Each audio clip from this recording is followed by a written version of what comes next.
Hey guys, what's up? Welcome to another brand new video. I came here today with a challenge.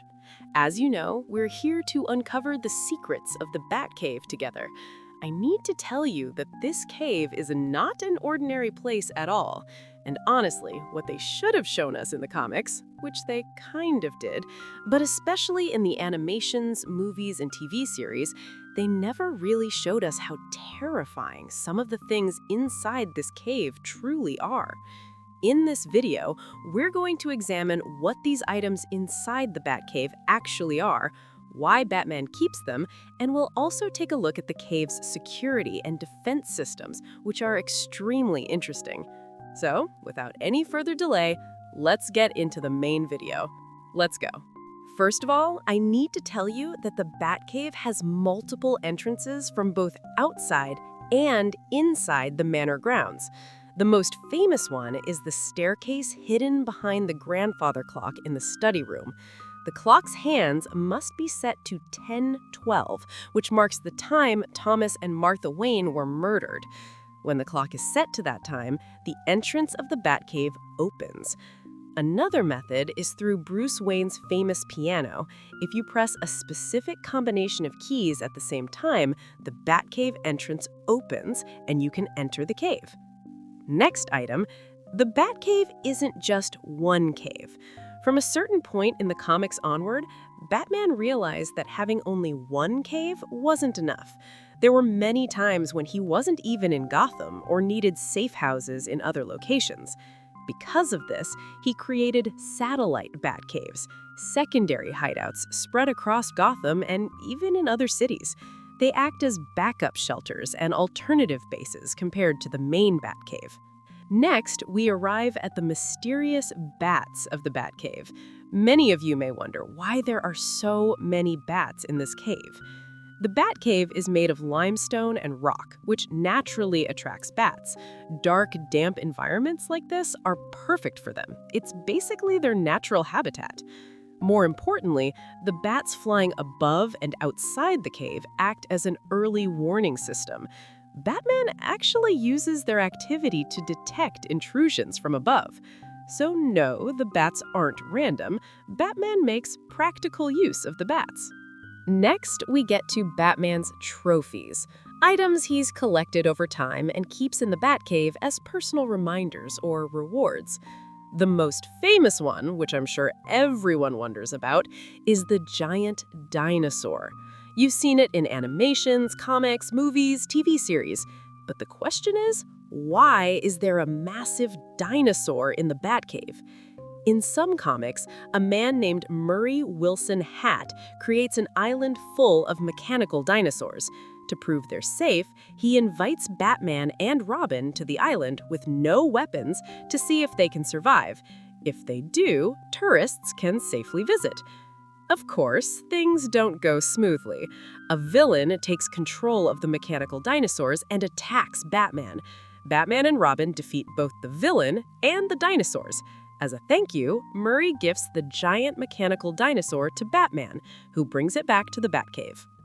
Next item is the giant coin mounted on the wall, the famous Lincoln penny. In some comics, a gang called the Penny Plunderers attempts to steal massive quantities of coins, including the world's largest penny hidden underground. Batman stops them, defeats the gang, and then, because the coin is massive and impressive, decides to keep it as a trophy in the Batcave. We're starting to notice a pattern here. Batman really likes big things. Next item is extremely interesting, a journal kept inside a glass case. You might think Batman is the world's greatest detective, but I have to correct that here. In these comics, we meet Dana Dry, who is revealed to be the greatest detective in the world. He even considers Batman an amateur. Dana Dry invites Batman, Robin, and 4 elite detectives to his home, but when they arrive, they find Dana Dry murdered. Everyone believes the case is unsolvable. However, Batman and Robin solve it and discover that Dana Dry actually staged his own death to create the most impossible case ever. In his journal, he reveals that he knew Batman and Robin's true identities, Bruce Wayne and Dick Grayson, but chose never to expose them. Out of respect, Batman takes Dana Dry's journal and preserves it in a glass case inside the Batcave. Next item is Deathstroke's sword.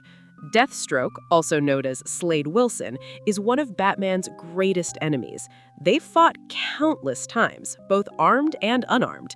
In one battle where Batman defeats Deathstroke, he decides to take one of Deathstroke's twin swords as a trophy.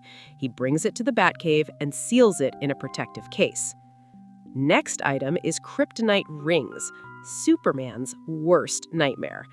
These rings were originally created by Lex Luthor, one of Superman's greatest villains. After Superman defeats Lex, the rings end up in Superman's possession. In a questionable decision, Superman gives the Kryptonite rings to Batman, just in case Superman ever turns evil.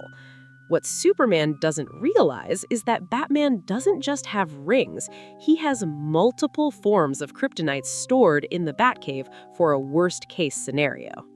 Next item is the Red Hood outfit, which originally belonged to the Joker. Before becoming the Joker, he was the Red Hood, a man with a wife and child who couldn't support his family. A criminal gang recruited him and gave him the red helmet and cloak to hide his identity. On that tragic night, he falls into chemicals during an encounter with Batman, emerging as the Joker. Because of this, Batman keeps the Red Hood outfit in the Batcave. Next item is Robin's damaged suit from A Death in the Family. The Joker brutally beats Robin and leaves him for dead. Batman later brings Robin's destroyed suit into the Batcave as a permanent memorial. Even after Robin eventually returns in later comics under the Red Hood, Batman still keeps the suit. Final item is Thomas Wayne's letter from Flashpoint. In this alternate timeline, Bruce Wayne dies and Thomas Wayne becomes Batman. When Thomas realizes this universe shouldn't exist, he writes a letter to Bruce and gives it to Flash. When Flash restores the timeline, he delivers the letter to Bruce Wayne. This is one of the rare moments where we see Batman openly cry. Because of its emotional significance, Batman keeps that letter in the Batcave forever. The Batcave contains many other important items, vehicles, weapons, gadgets, and suits, but I didn't go into those since everyone already knows about them. I hope you enjoyed this video. Don't forget to like, comment, and subscribe. It's the biggest support you can give us. Until the next video, goodbye.